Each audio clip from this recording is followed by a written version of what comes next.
If you've ever dealt with a power-hungry HOA, you know the feeling. Like someone's always watching, waiting to pounce over a trash can left out an hour too long. But I never thought I'd be threatened with a fine because a bear walked across my driveway. No, really, a bear. Before I go further, hit that like button and subscribe, because this story ends in a way you won't believe, and I've got the footage to prove it. Let me set the scene. I moved to West Timber Ridge last fall. Small mountain town, altitude over 6,000 feet. The kind of place with log cabins, dense trees, and roads so steep you pray your brakes are fresh. I'd spent 10 years in the city, burned out by noise, traffic, and a view of my neighbor's laundry from my kitchen window. I wanted peace. I wanted air that smelled like pine, not bus fumes.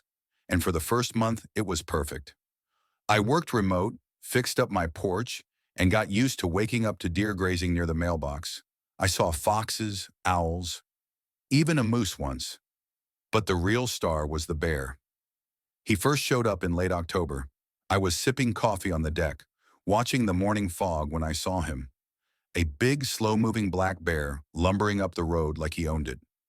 He wasn't aggressive, didn't come near the house, just paused at the edge of my driveway, sniffed the garbage bin, and then kept walking. I didn't even move, just sat there, stunned. A week later, he came back. This time he did stop in the driveway, sat on his butt, scratched his belly, then wandered off. I caught the whole thing on my outdoor cam and uploaded it to my private cloud, just in case. I didn't feed him, didn't approach, didn't even open a window. I respected the rule of the wild. Observe, never interfere. Turns out that was one rule I followed, but someone else didn't. Her name was Trish. You know the type. Mid-50s, stiff posture, dyed red bob that looks sharp enough to slice bread. Always wore a fleece vest with the HOA logo stitched on the chest like a sheriff badge. She introduced herself the first week I moved in, not with a welcome, but with a laminated booklet. "This is the Timber Ridge HOA code," she said, flipping to a tab section labeled Wildlife and Nuisance. I blinked. Thanks. I'll read through it." "You'd better," she said, not smiling. "We don't tolerate disruption up here." I thought she meant barking dogs or loud parties. I didn't think she meant bears. Fast forward 3 weeks. I get an envelope in the mail. Thick cardstock, HOA letterhead, red ink on the front. Notice of violation, unauthorized wildlife attraction. First warning. Inside was a printed screenshot of the bear sitting in my driveway. Someone, Trish, had taken the footage from a community camera mounted on the streetlight across the road. The letter claimed I was creating conditions that encouraged wildlife interaction, in violation of Clause 7C, subsection B. No resident may harbor, feed, or attract wildlife onto HOA-managed property. I laughed. Then I called the HOA number, left a message. No callback. Next day, Trish showed up on foot. "You got the notice?" she asked, arms crossed. "Yeah," I said. "I didn't lure the bear. He just shows up. It's a mountain. That's what bears do." Her mouth tightened. "Well, someone must be attracting him, and it's your trash that seems to be the magnet. It's sealed every time. Haven't had so much as a squirrel knock it over." "Be that as it may," she said, shifting into a customer service tone that made my skin crawl. "You'll need to submit a written wildlife deterrent plan within 10 days. I stared at her. "A what?" "A plan of how you intend to prevent further bear visits. Otherwise, we'll proceed to a formal hearing." I wanted to argue, to yell, but I didn't. Instead, I smiled and said, "Thanks for the heads up." Because if Trish thought a bear was a nuisance, she hadn't seen what came next. The phrase wildlife deterrent plan echoed in my head for days. What was I supposed to do? Put up a no bears allowed sign? Hire a guy with a drum to stand at the edge of the driveway and scare animals off like a Renaissance festival reject? I did what any rational person would. I documented everything. First, I reviewed every clip from my cameras. I had 3 now. One over the garage, one on the porch, and one near the trash bin. The footage made one thing crystal clear. The bear never approached the house, never lingered, Never touched a single bag. Second, I checked my garbage. Sealed, double-latched, bear safe bin rated by the county. Nothing leaking, no food scraps exposed. I was doing everything right, but logic doesn't mean much when you're dealing with someone like Trish. By week 2, a second envelope showed up. This time, the tone was firmer. Notice of continued violation, escalation pending. The letter accused me of negligence and claimed that multiple reports had been filed against my property for attracting dangerous wildlife. It warned of daily fines of up to $150 if I failed to actively mitigate the issue. I started getting side eyes from a few neighbors during dog walks. A couple who used to wave now just nodded stiffly. Trish had clearly started whispering around the block. Then came the morning I caught her standing at the edge of my yard, phone in hand, filming my driveway from across the street. She didn't wave, didn't smile, just walked off the second she saw me step out. That's when I realized this wasn't about the bear. It never was. Trish was using it as a weapon, a way to control, to humiliate, to turn the neighborhood against the new guy who hadn't kissed the HOA ring. So I did what I should have done earlier. I printed out a binder. In it, time-stamped stills of every bear appearance, notes on trash condition, copies of all HOA notices, a map showing proximity to the woods, a printed wildlife ordinance from the county showing that occasional bear sightings were expected in the area. Then I added one final piece, a photo, zoomed and dated, of Trish standing 10 feet from my mailbox, phone out, trespassing on private property. It was time to push back, but I didn't go yelling at the next board meeting. I emailed the full binder to the HOA's general inbox, CCing every board member except Trish. I wrote a brief, polite message. To whom it may concern, please find attached documentation regarding the recent wildlife violation claims. I request a formal review as the accusations are unfounded. Additionally, I ask that board members refrain from unauthorized surveillance on private property. Sincerely, Daniel Kenton Lott, 42. The next day I got a call. It wasn't from Trish, it was from Craig, the HOA secretary, older guy, rarely seen without a fishing vest and baseball cap. He sounded tired. Hey, Daniel, just wanted you to know, I saw the file. Thanks for sending it. I waited. He sighed. Look, not everyone on the board agrees with how Trish handles things. She's persistent. That's one word for it. I'll bring it up in the next session. Just hang tight. That might have been the end of it, if Trish hadn't escalated again. 2 mornings later, at exactly 6:32 a.m., I was woken up by the sound of someone in the yard. Not on the porch, not in the driveway, in the bushes. I grabbed my phone, pulled up the camera feed, and there she was, Trish, in workout clothes, wearing gloves, holding a tape measure and a clipboard, measuring the distance between my trash bin and the edge of the road. I hit record and walked straight outside. She didn't even flinch. Morning, she chirped, still crouched. Just verifying proximity for the wildlife inspection form. You're on my property. No, I'm on the easement, perfectly legal. No, that, I pointed to the hedge she'd crawled through, is private. She stood, smiled. Well, now I've got what I need anyway. Enjoy your day. She walked off. I uploaded the footage, sent it to Craig, sent it to the HOA again. Still didn't hear back. But that night the bear came back. And that, as fate would have it, changed everything. The bear's timing couldn't have been better. He showed up just past 9 p.m., right after a light rain. The driveway was damp, moonlight was cutting through the trees, and I was sitting in the living room when the motion alert popped up on my phone. Driveway cam, movement detected. I pulled up the live feed. There he was, same bear, same calm strut, lumbering up from the road and turning into my driveway like he owned it. He sniffed around, sat down, and scratched his ear. Not a care in the world. Then, without warning, the bear looked up sharply. Head turned. He'd heard something. The camera audio kicked in, and I heard the faintest crunch of gravel from the side yard. I tapped the screen to switch to the side camera, and my heart actually stopped for a second. Trish. She was crouched behind my split-rail fence, holding her phone, filming. dressed in black like she was in some nature documentary. I had no idea how long she'd been there, but she was definitely closer to the bear than I was to my own front door. The bear stood up, still not aggressive, just alert. I knew I should call someone, but I also didn't want to spook either of them. Trish took a step forward. She was whispering into her phone, probably narrating some dramatic nonsense for the HOA. Then she pulled out what looked like a granola bar from her jacket pocket and tossed it onto the driveway. My mouth dropped open. She was feeding it. I launched out the front door without thinking. "Hey!" I shouted. "Trish, what the hell are you doing?" The bear bolted, quick, graceful, like a ghost in the dark. He disappeared between the trees in seconds. Trish spun around, stunned. The look on her face was half guilt, half rage.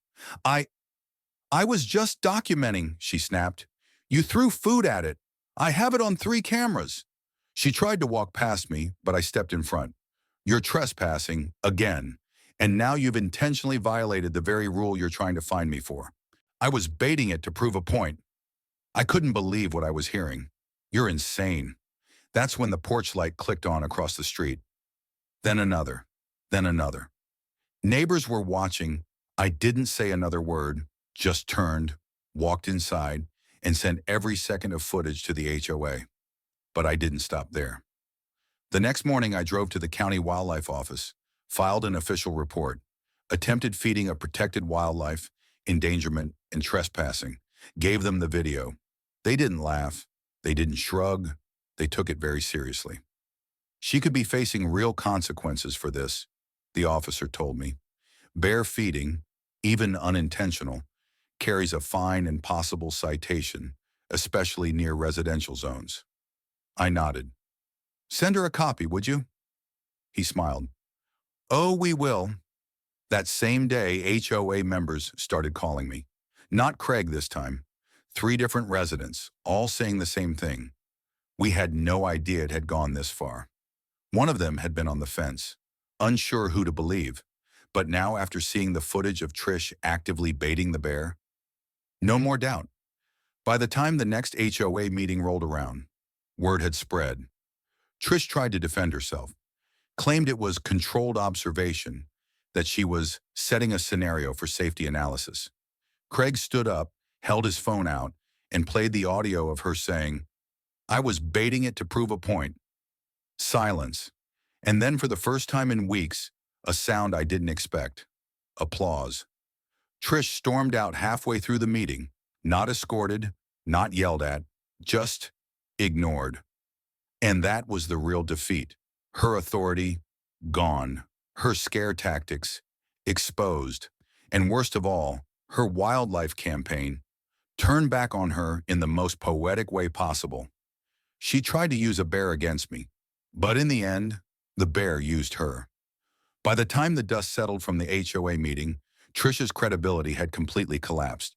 Craig told me afterward that even the more loyal members of the board, the ones who'd once defended her strict enforcement style, were furious, not because of the lies or even the fines, but because she'd put the neighborhood at risk.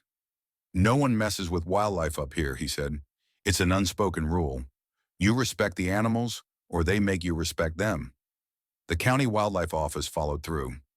2 days later, Trish received an official notice of violation, a $250 fine for unlawful feeding of a protected species, plus a formal warning of prosecution if it happened again.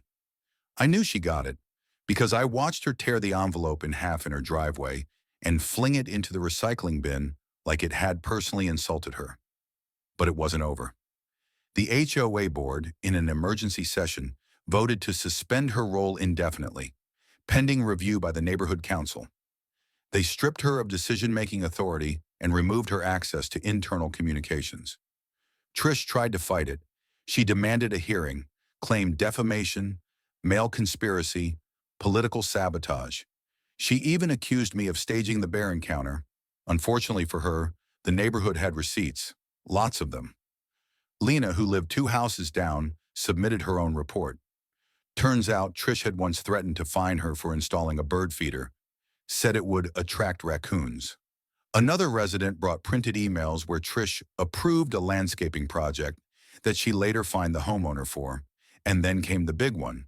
A guy named Mark, quiet guy, barely spoke to anyone, revealed that he'd been collecting HOA letters for over a year. Nearly 40 of them, all from Trish, many signed with titles she wasn't authorized to use. Director of Environmental Oversight, HOA Enforcement Chief, Wildlife Liaison. None of those titles existed. Trish hadn't just abused the rules. She'd created an imaginary world where she made them up, enforced them, and punished anyone who didn't play along. And it worked. Until it didn't. The bear didn't ruin her reputation. Her own arrogance did. The board issued a public statement. I read it from the HOA website like it was the ending of a courtroom drama. Effective immediately, all pending violations and fines related to unauthorized wildlife have been nullified. We recognize and regret the inappropriate handling of the situation and thank residents for their patience as we restore integrity to our process. But the final blow didn't come from the HOA. It came from the internet. Remember those camera clips I saved? The footage of Trish throwing a granola bar near a full-grown bear? Yeah, that video made its way onto a local news blog. From there, it hit Reddit. And then, well, you know how it goes. Karen gets instant karma while baiting a bear.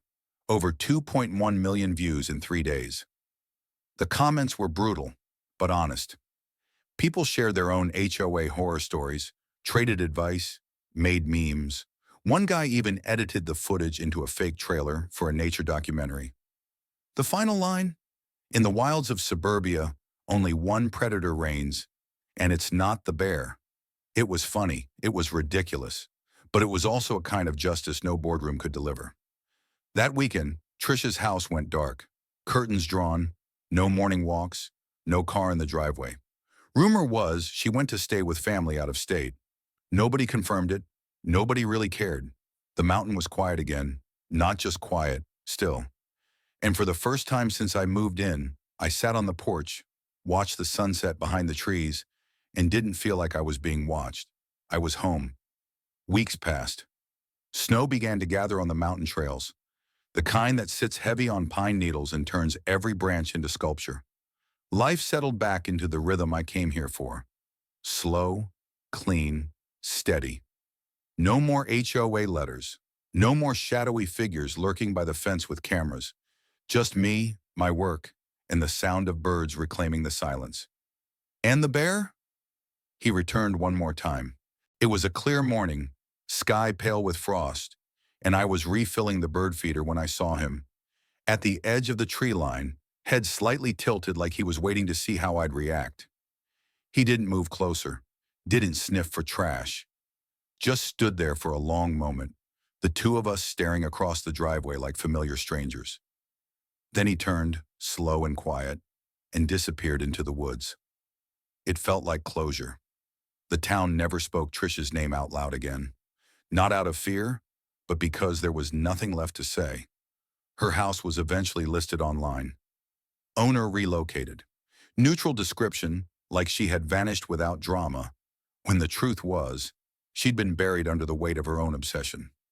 What stuck with me wasn't just the insanity of her crusade, or how close she came to turning a peaceful life into a constant battle. It was how fragile her control really was. All it took was a bear, not violence, not conflict, just a force of nature that didn't care about power trips or phony regulations or HOA committee titles. He walked across my driveway like he belonged there, and in doing so, reminded everyone, especially her, that we don't get to dominate everything we fear. If you've made it this far, thanks for listening. And if you're dealing with your own Trish, Karen, or clipboard-wielding tyrant, here's my advice. Stay calm, keep receipts, and when the moment comes, let the truth walk in on its own four paws. You don't have to feed it. It'll find the driveway. Hit that like button if this story gave you a laugh, or maybe some hope. Subscribe if you want more insane HOA stories that prove sometimes nature really does get the last word. And if you've got a wild neighbor tale of your own, drop it in the comments. I'll be reading.